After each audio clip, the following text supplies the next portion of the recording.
Noches, bienvenidos. Domingo a las 8:45, 20 de diciembre del año 2015. Gracias por acompañarnos. Estamos listos para ofrecerles la discusión sobre los hechos más relevantes ocurridos a lo largo de los últimos días. Voy a presentar rápidamente a mis compañeros de panel, Carmen Ortiz, Paolo Hurtado y Pedro Trujillo. Bienvenidos a los tres. Buenas noches.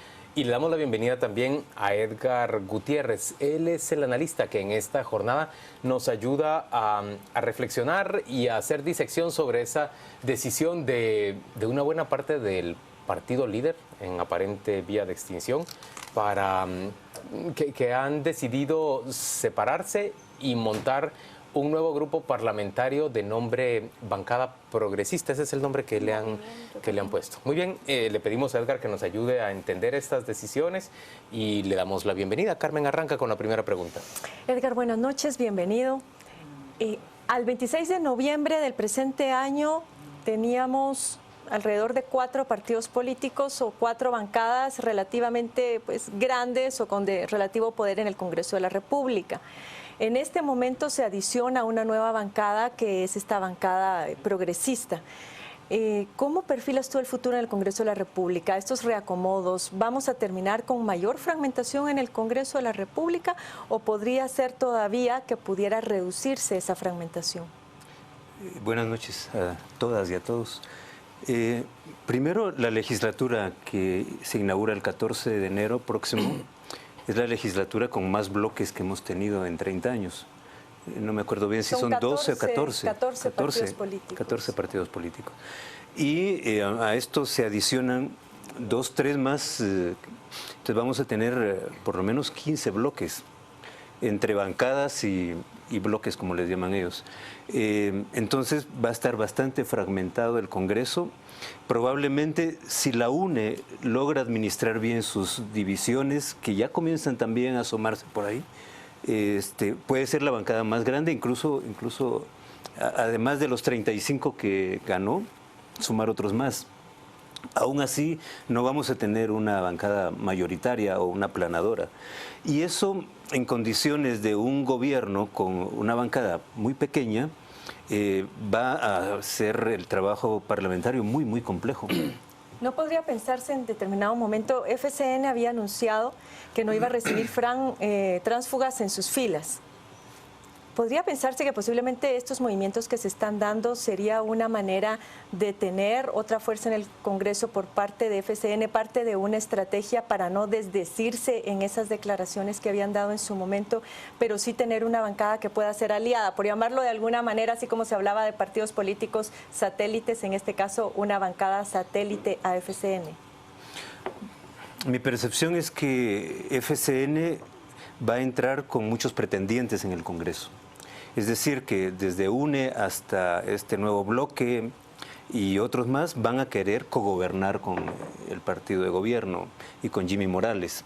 O sea, el arranque previsiblemente no va a ser tan complicado como puede ser ya el desarrollo propio de las negociaciones, porque el Congreso y este Congreso que viene no se va a diferenciar mucho de los anteriores. Son congresos que surgen de lo que la CICIG llamó estructuras político-económicas ilícitas.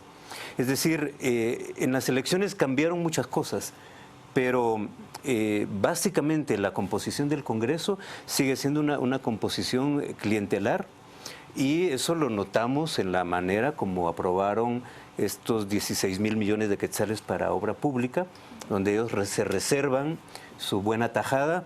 Entonces, en condiciones de vacas flacas en el gobierno y con una población mucho más vigilante y activa, las negociaciones no van a ser fáciles, ¿verdad? La gente los pilla haciendo negocios debajo de la mesa y se van a ir contra ellos. ¿Cómo lee Edgar Gutiérrez el anuncio que hizo Líder el miércoles de mostrar esa división de una bancada que, si bien le fue mal en la elección presidencial, en el Congreso le había ido bien al Líder? Tenía más de 40 congresistas en su bancada y hoy estamos viendo una primera separación. Yo todavía tengo mis reservas para calificar esto como una división. Tengo que verlos caminar, tengo que verlos pronunciarse, tengo que ver si realmente se trata de una fractura o es una administración del fracaso de una marca que es líder, y del fracaso de un ex candidato que es Manuel Valdizón. Yo todavía no veo claramente cuáles son las diferencias y dónde están los liderazgos, y puede ser que se trate más bien de una estrategia de desdoblamiento, de tener dos caras en el Congreso y dos posibilidades de negociar barajas. Edgar, te leo literalmente la primera página de La Nación, que era un medio que editaba el señor Valdizón, sí, antes de irse del país y salir corriendo. Dice textualmente: salida de Salvador Valdizón, es decir, de su hermano, del partido líder, pudo deberse a descontento de los diputados que le han obligado al salir por la puerta de atrás. Este enunciado de noticia en un medio del señor Valdizón respecto de su hermano, es decir, mi hermano tuvo que salir por la puerta de atrás porque los diputados le obligaron. ¿Qué te dice a ti en relación con lo que has dicho? No sé todavía si cómo está, etcétera. Bueno, me dice que hay un problema político familiar, ¿verdad? Que no sería el primero. Recordemos, Salvador Valdizón no está encabezando ni el líder que va a cobrar la deuda política, ni el nuevo movimiento.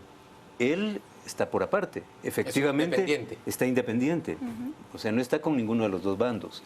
Y eso, lo que tú has leído, Pedro, puede reflejar en efecto que hubo una desaveniencia entre hermanos por el manejo, y ya Salvador Valdizón lo dejó entrever el otro día, de las negociaciones para la aprobación del presupuesto. Entonces puede ser que se trate de esto, de un pleito familiar. Pero podría hacerle poco favor Salvador Valdizón al movimiento progresista mostrándose como cabeza. Le ayudaría mejor, aunque fuera suyo, de presentarse como independiente a ese movimiento, aunque sea él quien lo comande. Miren, y repasemos la historia de Salvador Valdizón en el Congreso. Salvador Valdizón no es un líder natural. Salvador Valdizón está más bien como para negociar detrás de bambalinas. Si el hermano le pierde el favor, Salvador Valdizón no va a pelear a contracorriente.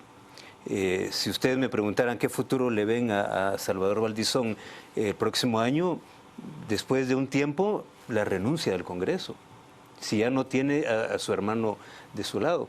Edgar, dos preguntas. Una tiene que ver con la deuda electoral, aproximadamente 24 millones de quetzales que le corresponden al partido líder por el resultado que tuvo en el 6 de septiembre. Esos 24 millones habrían de cobrarlos prorrateados en 4 años quienes se queden en el partido líder toda vez que el TSE no cancele ese partido. Sí. Pero estamos hablando de una cantidad de dinero que es considerable, 3 millones de dólares. Apreciable. Eso por un lado. Y por el otro lado, Manuel, si esta se tratara de una administración del fracaso, como estás diciendo, para tratar de replantear el proyecto político con un nombre distinto porque la marca líder está ya acabada, ¿Manuel tiene posibilidades realmente de volver a ser candidato y de convencer tanto a financistas como a líderes locales para que lo acompañen de que él puede llegar a ser presidente de la República? Miren, y ustedes saben mejor que yo, en política nunca está dicha la última palabra. En política se han visto muertos a carrear basura, como decía Skinner Klee. Puede pasar cualquier cosa en realidad. Se ha visto gente comiendo polvo y a los 2 años convertidos en líderes o en salvadores del país. Yo no daría una sentencia sobre el futuro de Manuel Valdizón. Está cerca, mantiene todavía gravitación sobre una parte importante de ese aparato que él construyó, al cual él le dio identidad, y no creo que sus ambiciones de tomar el poder político estén diezmadas. Creo que está golpeado, o sea, la derrota no fue nada fácil de procesar, sobre todo para alguien con su ego, alguien que... Ya se veía ahí. Totalmente, o sea, tanto así que despreció a todo el mundo. Era el político radical de oposición por excelencia, y un día de estos el expresidente Otto Pérez lo abrazó y ya se volvieron del mismo equipo y le importó nada la crítica de la opinión pública. Siempre creyó que eran los perfumados los que iban a la plaza y que la plaza rural estaba con él. No logra procesar todavía el voto cruzado. no entiende cómo sus diputados obtuvieron el 40% de los votos y él apenas la mitad, ¿verdad? O sea, hay muchos golpes ahí que cuesta procesarlos. Edgar, otra pregunta es, hablemos sobre el rol de Alfonso Portillo en esta reconfiguración del Congreso, porque se rumora que él todavía tendría intenciones de conformar una de las bancadas más fuertes al seno del mismo. ¿Qué información tiene usted o qué percepción tiene sobre esta posibilidad? Bueno, Alfonso Portillo tiene cierto liderazgo, pero yo no lo veo como un operador disciplinado para construir lo que se tendría que construir ahí a partir de lo que quede, porque no hemos hablado de otra fractura del Partido Patriota, ¿verdad? Él tendría, más bien, podría descansar sobre otros operadores como Sinibaldi. Alejandro Sinibaldi sí lo veo conformando un proyecto en el Congreso. ¿Y lo ven junto a Portillo últimamente? Yo lo he visto cerca de Portillo, o los he visto cerca hace muchos meses. Alejandro Sinibaldi es uno. Felipe Alejos, en todos, es otro operador importante. Entonces sí, Alfonso podría como quien dice, inspirar un cierto movimiento, darle agenda. No va a ser el líder que va a estar a brazo partido trabajando con ellos, pero sí puede tener una gravitación también en el Congreso, igual que Sandra Torres, desde su propio espacio. ¿Qué futuro le ve a estas dos bancadas que fueron fuertes y están con la posibilidad incluso de que las cancele el Tribunal Supremo Electoral? Partido Patriota y Líder. ¿Qué puede pasar con después de ese desdoblamiento que nos presenta usted con la bancada de Manuel Valdizón en el Congreso, con el partido mismo? ¿Puede mantenerse o va a tender a desaparecer? Como lo que hemos llamado en otras ocasiones acá, la revolución ciudadana quedó inconclusa y no logró institucionalizar sus demandas, que eran principalmente la reforma a la ley electoral y de partidos políticos. Eso todavía está en veremos. La Corte de Constitucionalidad no la regresó, entonces no la regresó aún. Entonces mi respuesta es, el futuro de esos partidos que fueron pues derrotados en las elecciones va a depender de si cuajan y de qué manera cuajan las reformas. Porque si logramos dar un paso hacia adelante para constituir verdaderos partidos políticos con financiamiento transparente, con liderazgos auténticos que vengan de las bases, esos partidos no tienen mucho que decir en el futuro. Pero si la reforma fracasa y el sistema sigue rodando sobre la misma dinámica de los últimos 10, 20 años, esos partidos y otros más que puedan venir con otros nombres, sí van a tener futuro como redes clientelares. Yo quisiera retomar eso que tú estás diciendo e irnos a la concepción filosófica de la democracia. ¿Cómo se puede interpretar que de pronto, incluso antes de llegar al poder, una votación que ha sido democrática, nos guste o no, siguiendo las reglas de la ley electoral y de partidos políticos, ahora aparece un grupo, como líder se escindió de la UNE, ahora los progresistas se escinden y ahora la ciudadanía encuentra un grupo de diputados que nadie votó al partido, que han traicionado, porque es una traición absoluta al votante que votó al líder, porque por eso eligió líder, y que aparece ahora un grupo que a saber cómo va a pensar y qué va a hacer. Esa concepción filosófica, que yo creo que es un golpe de Estado a la base de la credibilidad de la democracia, ¿cómo trasladamos eso? ¿Cómo lo explicamos a los televidentes para que sea trasladado a una ley que impida que este tipo de cuestiones pase, bien sea con el voto nominal, bien sea con la imposibilidad del transfugismo o cualquier otra opción? Mira, Pedro, no estoy tan de acuerdo con tu concepción, porque tu concepción parte de un esquema, de una realidad que aquí no existe. Y no sé, tal vez existió paradójicamente durante el periodo autoritario, cuando había partidos de verdad, cuando mataban a los líderes y los partidos continuaban porque tenían filosofía, porque tenían doctrina, porque tenían programa. Eso no existe más. Entonces, en realidad, puede que no sea una traición al votante, porque el votante, cuando decide votar por su diputado tal, es porque lo conoce a él y le votó hace 4 años cuando estaba en la UNE o cuando estaba en el PP. Es el funcionamiento de una maquinaria perversa de clientelismo, de tráfico de favores. Y el voto ha sido comprado, no es un voto libre, no es un voto democrático en sentido estricto. Formalmente sí, ¿verdad? Entonces, a la gente que les votó no mucho les importa, pienso yo. Pero ¿tú no crees que esa manera de ser tiene una trascendencia? Y era mi punto, que no tiene una solución. Esto es un sistema perverso. Desde luego. Por eso me refería yo, cambiar el sistema, aunque el sistema no lo sea, para que estas cosas no se den. No, en eso totalmente de acuerdo contigo. Ahora, como tenemos la ley, permite esto y muchas más perversiones. O sea, hay un vaciamiento del sistema democrático como tal, porque los partidos no están defendiendo programas, intereses colectivos, están defendiendo los intereses de quienes están allí o van a estar en el Congreso. Edgar, arranca el gobierno de Jimmy Morales y pareciera en realidad estar contrapuestas por lo menos dos posiciones. Una, la de la mayoría, que es la que votó a Jimmy Morales, acuerpada o apoyada por los principales factores de poder en el país, empezando por el capital, que ven en Jimmy Morales la oportunidad y la esperanza de que el sistema se salve a sí mismo, que funcione bien y que sea apropiado. Y luego está la minoría, que en realidad cree que aquí tiene que haber un cambio de fondo, de raíz, transformar incluso el modelo económico del país para permitir que más gente tenga un mejor nivel de vida. Esa es la disputa que vamos a ver durante el gobierno de Jimmy Morales y esta minoría apostándole a que no funcione el gobierno de Jimmy Morales. ¿Es esa la disputa que vamos a ver o es otra? Yo estoy haciendo una lectura demasiado simplista. No, es que mira, a ver, si yo entendí bien, lo que Jimmy Morales tiene que hacer para comenzar a gestionar un gobierno exitoso es cambiar el estilo de gestión de gobierno. Y eso incluye la relación con el Congreso, ¿verdad?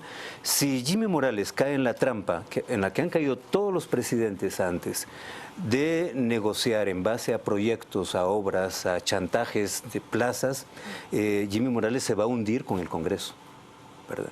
Entonces, aquí en este momento me estoy refiriendo única y exclusivamente al estilo. Y tiene que ser un estilo a puerta y ventana abierta, auditable enteramente. De lo contrario, no va a ganar la confianza de la población. El otro capítulo es otro capítulo, efectivamente. O sea, este país está exportando mano de obra y ahora está exportando niños no acompañados. O sea, esto es un fracaso. Yo no lo entiendo de otra manera. Si la economía está creciendo 4% anual y tenemos un crecimiento de la pobreza, de la marginación, de la exclusión, o sea, ¿cómo podemos decir con propiedad que a la economía le va bien y a la gente le va mal? O sea, está mal, está funcionando algo mal aquí, ¿verdad? Y hay varios modelos no hay un solo modelo para enfrentar este problema. Puede ser una combinación de modelos. Una de apostarle al capital para generar empleo, o dos, darle capital al Estado para que éste genere servicios. Pero esa es otra discusión. Pero yo creo que un papel Jimmy Morales en esa discusión de la que estás hablando, esa segunda. Por supuesto, es el presidente. Ahora, yo todavía no veo un asomo de estrategia, tampoco veo un asomo de personajes que van a ser capaces de impulsar los cambios que la gente apostó al votarle a él. ¿Puede el Congreso seguir con las prácticas de interpelar y no dejar gobernar para obligar al gobierno si no cede? Sí, puede. A un costo enorme, puede, ¿verdad? A un costo de depuración, puede. Pero esa práctica todavía, ¿cree usted que con todo lo que ocurrió este año, con la población mucho más vigilante, podrían los congresistas darse ese lujo? Lo que pasa es que la ley orgánica del Congreso, en tanto que no sea reformada, permite que un francotirador, un solo diputado, aunque no tenga bancada, pueda paralizar el Congreso. Edgar Gutiérrez, gracias por acompañarnos este domingo a las 8:45. Feliz año para usted. Gracias. Igualmente. Felices fiestas también. Vamos a la pausa comercial, volvemos dentro de muy poco y los panelistas discutimos en torno a esto que está ocurriendo en el Congreso de la República, este surgimiento de nuevos grupos.